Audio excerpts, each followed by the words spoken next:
Welcome to the September-October edition of Springboro 45066, Part 1. In this edition, we'll meet Jeff Pedro, learn about the new Crooked Handle Brewery that will be opening in November in the Dorothy Lane Market Shopping Center. We'll visit Flourish in the Springboro Point Shopping Center, and we'll get the back-to-school update from Superintendent Todd Petrie. We'll meet the Kaufman family wives, national swimming champion Hank Siefert. And on Meet Your Neighbor, we meet Ohio Princess Olivia Lorenz. The guys are hanging out at Costume Corner with owner Tim Bogus, and they are ready for Halloween.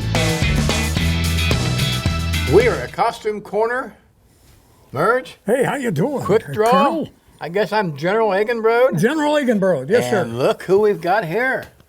This is the owner, Tim Bogus, but don't let the smile run you away. Tim, welcome to the show. Thank you, sir. All right, now you can take off your mask for a little while and enjoy the show, but we might be revisiting that real soon. Wow. I kind of like that. Oh, mask. put the mask back on. No, we have a little fun here. Tim, we really appreciate you allowing us to film our show from your place. Absolutely. This is the best kept secret in Springboro. Absolutely. This is great. We got to get this on the map. Yes. All right. Anyway, we're glad you joined us. Halloween's right around the corner. If you need something, this is the place to come. Anyway, you can see the outfits we got on. I got a bandit down there, and I'm going to get a gun, and I'm going to scare you. Yeah, I'm a gunslinger from the 1800s. And I'm General Agenbroad. And General Agenbroad's my buddy. And then you know heard of Custer, what Custer did? It ain't going to be Agenbroad's last stand, I can assure you of that. For sure. Anyway, where are we going first? We're going out to the new brewery here in town. Okay. Yeah, We need some the of these Crooked costumes. Handle The new Brewery. brewery will be fine. I talked You up to it, Tim? Absolutely. Let's go to the brewery. Let's go to the brewery. Hey, I'm with Jeff Pedro. He's the CEO of Crooked Handle Brewing here in the Dorothy Lane Shopping Center. And Jeff, tell us all about this absolutely awesome new experience. Yeah, we're really excited to be here in Springboro. I've had very welcoming support from the community, from the other area businesses. This has been a very exciting venture to get into. Okay, now, this is something you've been involved in for about 7 years in brewing, all the way from the ground up. And now you're ready to do it big time. Yeah, it started very grassroots. Myself and one of our business partners, we were brewing 7 years ago with a very modest system, and found out very quickly that the modest system wasn't exactly what we were looking for. So we graduated to, even over the last 4 years, what we would consider a commercial pilot system that we can do about a half a keg of beer over the course of 4 to 10 day period. Okay, and now what are you going to be doing here? So now we are graduating to an even bigger system, as you can imagine. Right. We partnered and sourced a brew house out of Oregon from a company called Glacier. So now we are going to a 3-barrel system that'll give us the capacity to do about 1,000 kegs of beer over the year. Wow.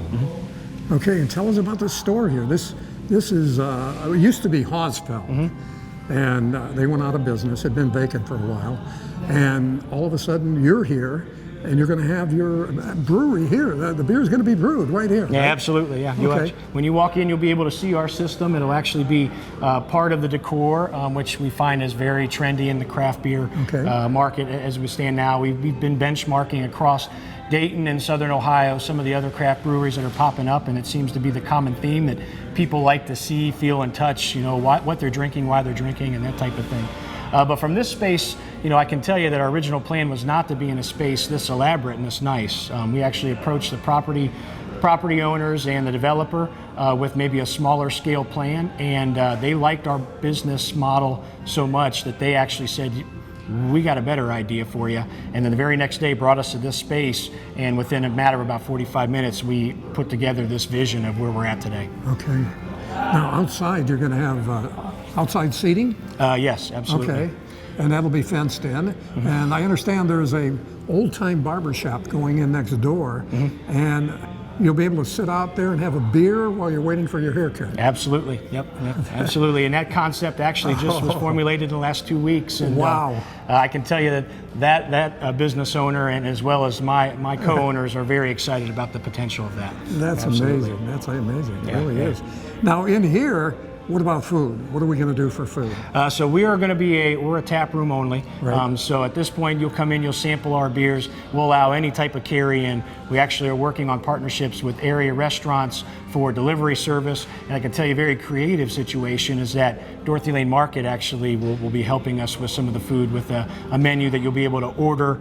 There's even talks of potentially an app that you can download on your phone to order, purchase, and then the food that they make, and then bring it over and deliver it to you here. Wow. So our menu could potentially be a grocery store. Yeah, that's outstanding. Yeah.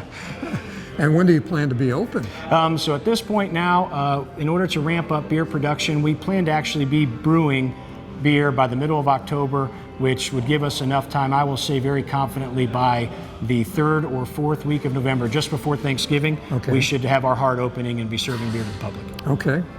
That's not far off. No, I mean, it's been a whirlwind at this point. Right. We're going to try to keep caught up to it. God, that's tremendous. Anything else you'd like to add? I mean, it's just really been exciting to this point. Without going too in depth into it, I can tell you that from a creative aspect, a year ago we never thought we'd be where we're at today.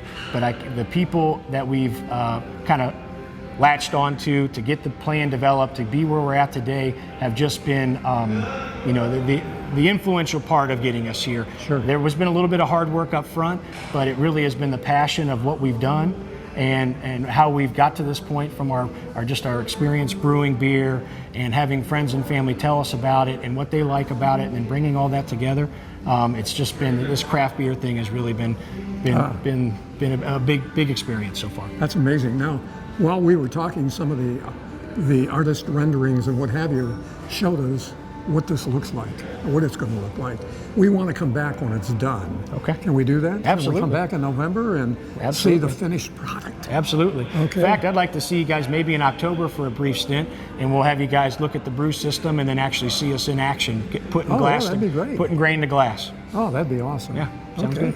Hey, Jeff, thank you very much. Looking Don. forward to it. Absolutely, thank you. Great addition to our community. Appreciate the support. Thank you.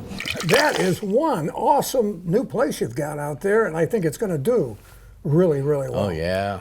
Hey, Tim, where are we going next? Carrie? Carrie. Yeah. Beautiful Carrie.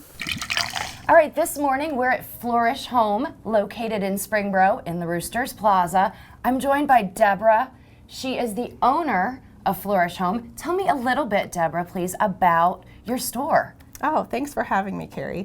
Flourish Home is a home decor and gift store. We sell a little bit more upscale, rustic, but refined furniture so that it's very comfortable to live with, not too fussy, and a lot of unique gifts.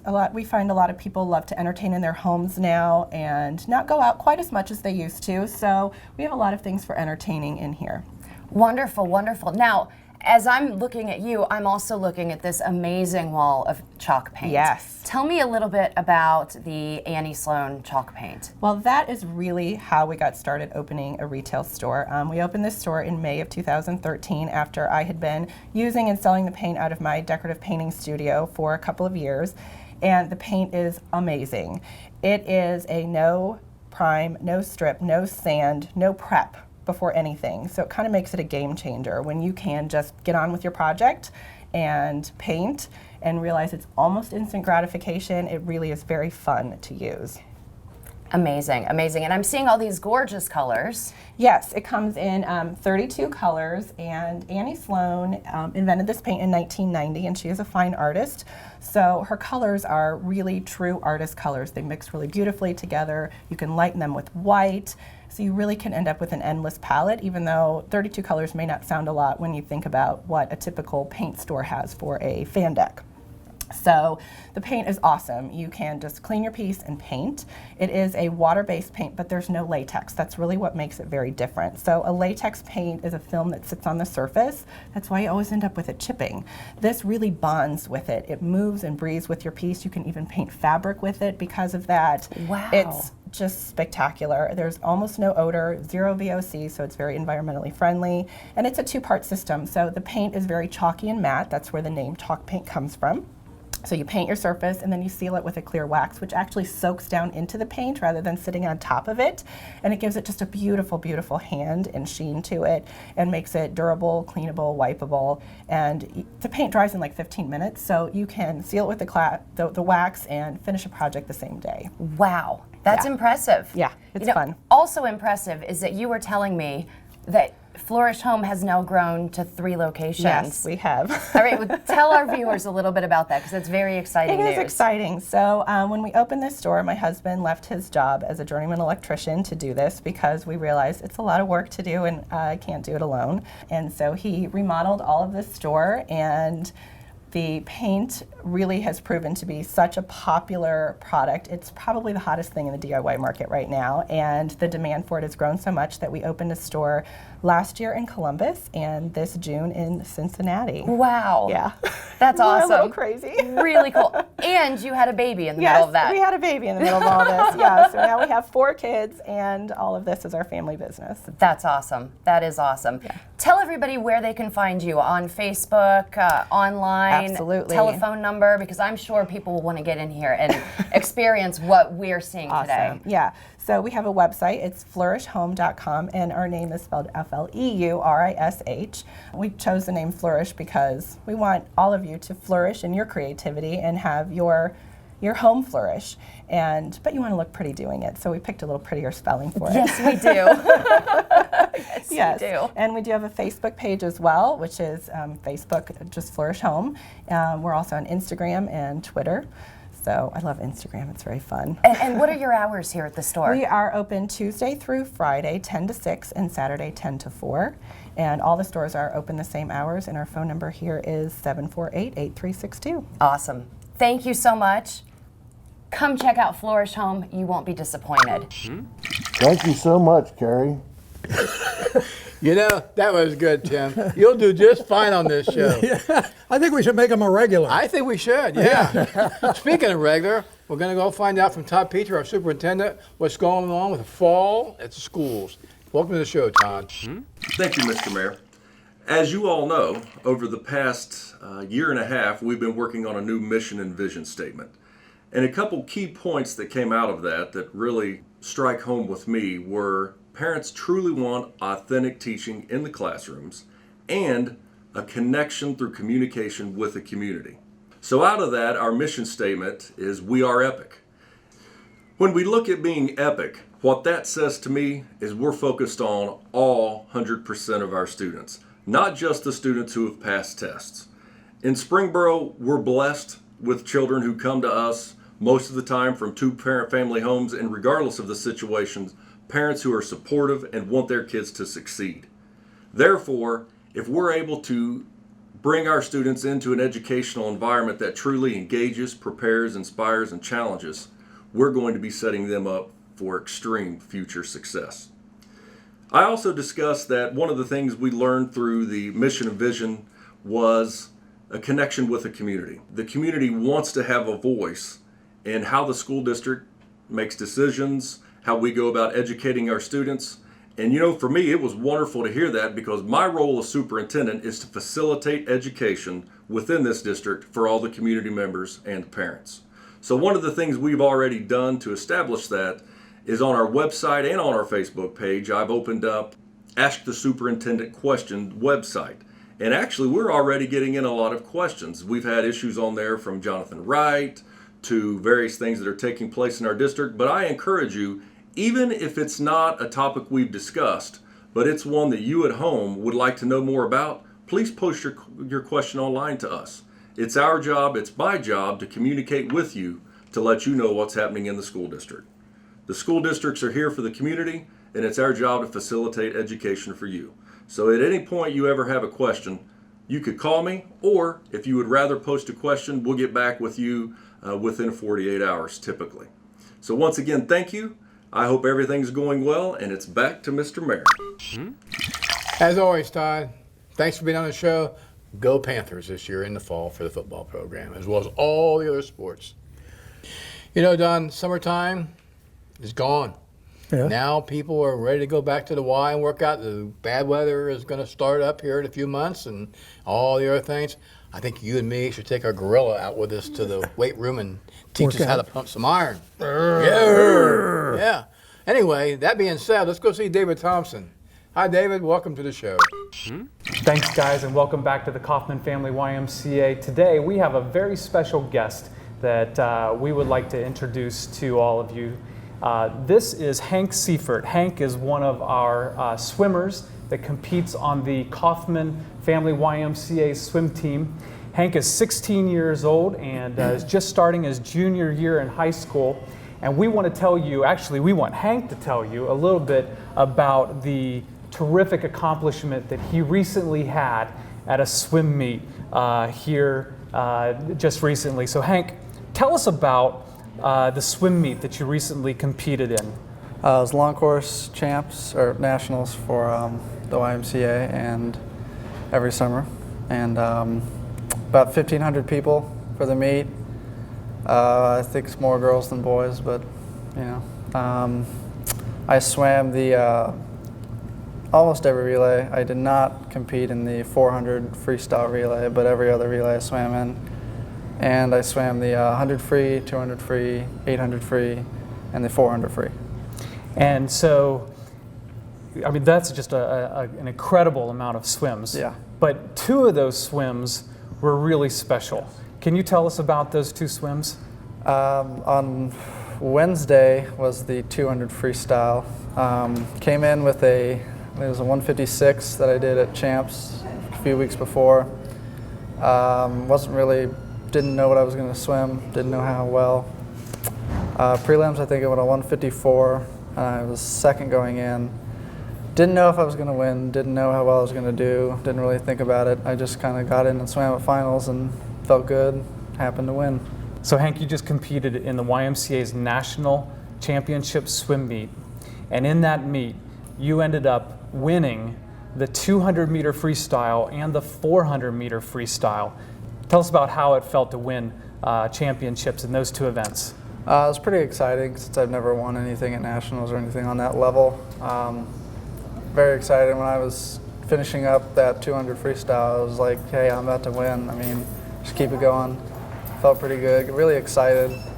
I know my mom is very excited too. She's really nervous. 400 free, I barely made it into finals, so I almost didn't win. I was 0.23 off of not making it into finals. I was out in lane 8, 8th place, and I didn't really think I was going to do as well as I did. I just kind of got in and swam, and felt really good and kept going, and I finished real hard. And I look up when I finish, and I just got the record, and Coach ran over and told me I got the Olympic trial cut, so it was a very special swim.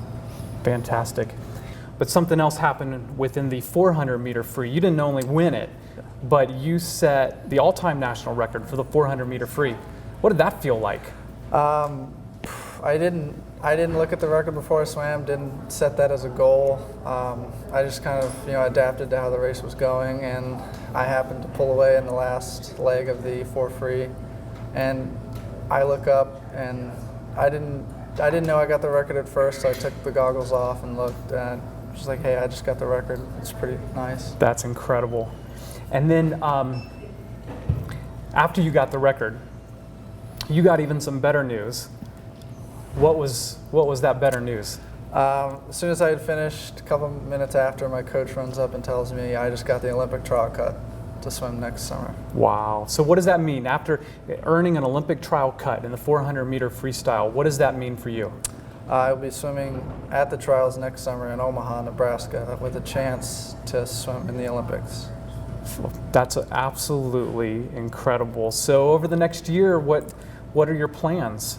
Just keep training hard, do as much as I can. I mean, right now I'm thinking it's just going to be a learning experience for this Olympic trials. I hope I can get a few more events in, maybe the 200 free and the 100 free, but it's just going to be a learning experience.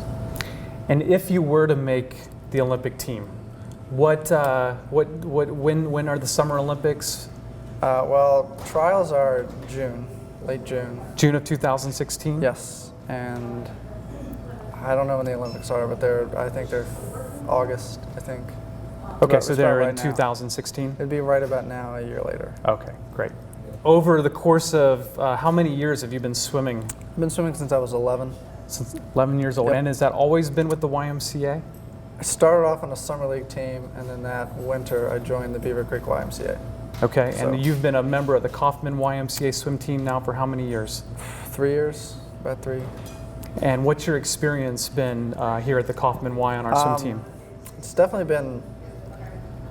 It's a bigger team. It's a much bigger team than Beaver Creek was. I feel more like a family here because we were kind of split on Beaver Creek. I mean, it was still. I enjoyed the team. I had fun there, but I definitely had a better experience here. Great. And gotten faster than I probably would have at Beaver Creek. Now, do you swim as our head coach, Toby Bodecker? Is he's your coach? Yes, he is my coach for my age group. And do you know how many years Toby's been coaching? He's swimming? been coaching a lot longer than I've even been alive. So I think it's like it's 30 been a plus while. years Yeah, he's been coaching swimming. He's been in the business for a while. Yeah. Hank, for some of the kids that would be viewing this or that would be coming to the YMCA, what advice might you give them for getting better in swimming? If you just work hard and keep a positive attitude about it, I mean, you know, I go through slumps sometimes. I go through stretches where I'm not swimming as fast as I want to. You just got to keep your head up and keep a positive attitude. Swimming is a lot mental more than physical. You know, you can be strong enough to swim, but if you're just telling yourself you're not going to do well, then you're not going to do well. It's a mental game. Okay. So when you were growing up, did you take swimming lessons at the YMCA? Yes, I just won a few swimming lessons, I think. So. Okay. So an important part of for a young swimmer, get into swimming lessons, and then the swim team has trials where any boy or girl that's interested in joining the Kaufman YMCA swim team can come and meet with one of our coaches, go through an evaluation to see where they would fit onto the team, and then move up into the different ranks of our swim team. So, Hank, congratulations Thank you. On your accomplishments. We are all so proud of you, Thank you. and what you've been able to do, and we are 100% behind you. What can we do over the next year? Is there something that we can do to support you and your Olympic trial bid? I can't think of any right now. I mean, obviously fundraisers are going to be important because it's not cheap to go to Olympic trial. I think it's a few $1,000s, just the trip alone, not even counting tickets and all that. Definitely there's going to have to be a lot of fundraisers to get that going. So over the next year, we're going to be having some fundraisers here at the Kaufman YMCA to support Hank in his efforts to go to the Olympic trials. And so if you're interested in helping Hank get out to Nebraska next year for the Olympic trials, please contact me at the Kaufman YMCA, and we'll see how you can help in his efforts. So Hank, thanks again. Congratulations, and we're so proud of your accomplishments. So back to you guys. Thank you, David. It's always a pleasure to talk to you about our Kaufman Y. It's such a big part of our community. Well, Tim, it's time for you now to join us about your personal self. So why don't you tell us a little about your business and about your personal life and go from there. Okay. I grew up in Centerville, pretty much spent most of my life around here, and I now have a costume corner shop here in Springboro. It's good to be home. So we also have Bart Halloween Express. We do costumes all season long. So we'll be here all season long, all year long. We're located at 825 West Central Avenue here in Springboro. Phone number is 937-428-2287. So if you have any questions, you just want to stop in and look, or you're looking for costumes year-round, come see me. And what are your hours? How many days a week? 11 to 7, Tuesday through Saturday. Until after Labor Day, we'll be open 10 to 10. Okay, there you got it. Thank you so much, Tim, for having some fun with us. Absolutely. Thanks for being on the It's been show. fantastic. Thanks for allowing us to be here. And I think you're going to see we saw Carrie. Now we're going to see somebody just as beautiful. It's Meet Your Neighbor segment time. You hear it, Don? Yep, I can hear it. It's that time. We're going to go see Miss Princess, Ohio, 7 years old, Olivia Lorenz. Let's go look at that clip. We are in North Park. This is a September-October show. Obviously, we're filming it our last few days of the summer.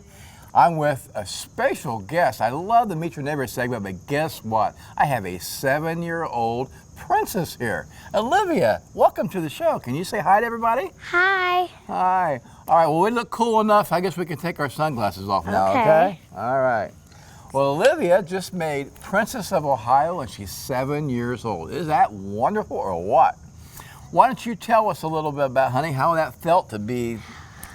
Well, it felt really good because I knew that I could go out in the world and help people, and I've been helping out with Dayton Children's Hospital and the Ronald McDonald House, and it just feels really great to help people. And can you believe that? 7 years old, that kind of insight and that fortitude. Tell the audience what you want to grow up and be. I want to be an OBGYN, an obstetrician gynecologist, to deliver babies. I've always loved little babies and helping women, and maybe we can get her to run for president. What do you think about that? maybe. Rather be a doctor, right? Yeah. Yeah, everybody loves doctors. Yeah. Okay. Well, how long have you been in the Springboro community? Well, my parents moved here when I was about almost 1, and you don't remember that, do you? Even as smart as you are. No. Well, you know, school's getting ready to start. When this show airs, school will already be a month old, but how do you feel about going to school? I can't wait. I've been so bored at home, and I just can't wait for school. And you know she's going to be a doctor. She's so bored. Okay, well, I want to show this. This was what was in the newspaper when Olivia became our princess. That is really, really neat. Why don't you tell us a little about some of the stuff we have here, Olivia? Well, before I was Princess of Ohio, I've always loved making like bracelets and things, and I've always had a loom kit because I've loved them. And I just thought that I could make these and sell them, and all the money can go to Dayton Children's Hospital. As well as these things we donate to the activity carts, and these things we just started collecting school supplies, and we were just at the Springboro premiere weekend, and we got a lot of school supplies, and I'm so excited to make my first donation to Dayton Children's Hospital. Well, that is so cool. That is so cool. So you're taking donations, obviously, right? Yeah. Before I was Princess of Ohio, I was always helping my mom because she is in a Twigs group and I've always been helping me. They always called me the Junior Twigs. And so as I've been doing that, as I won, I was like, well, how about I just keep on helping with that and doing all these great things. That's really good. Now, when you become a doctor, you're going to help people just like you're trying to help people now, aren't you? Yeah. Yeah, and you're going to take care of all of our problems so we can all live to be 100 years old. Yeah. Okay. Well, what else? Do you want to tell us anything else? You want to tell us about your mom and dad, how much you love them? I love them. That's good. That's a good thing. Well, I guess the mayor better give you a donation since you did all this hard work. So this way you can, there's something that you can put in your donation book, okay? There, and then that way I'm sure you can use it. And I know that I can trust you. Well, we want to look cool when we leave, right? And let's put our sunglasses back on. And let's wave to the crowd. What a Meet Your Neighbor segment. Olivia Lorenz, thank you so much, honey, for being on our show. Give me 5. All right. See ya. Olivia, it was so exciting to talk to you, and you're going to be a great doctor, and you surely are a princess. Thank you so much for being on our show. Well, Don, wind it down. You know, we need you to have a horse. You know, being a cowboy, and I need a horse to catch you. Yeah. And I think we got just the guy that can do that. The gorilla? All right? The gorilla, yeah. The gorilla. Speaking of gorilla, it's time to say goodbye, gorilla. So let's just wave and say bye-bye. Bye-bye. We'll see you next show, and let's do it in here. One time, Don. There we go.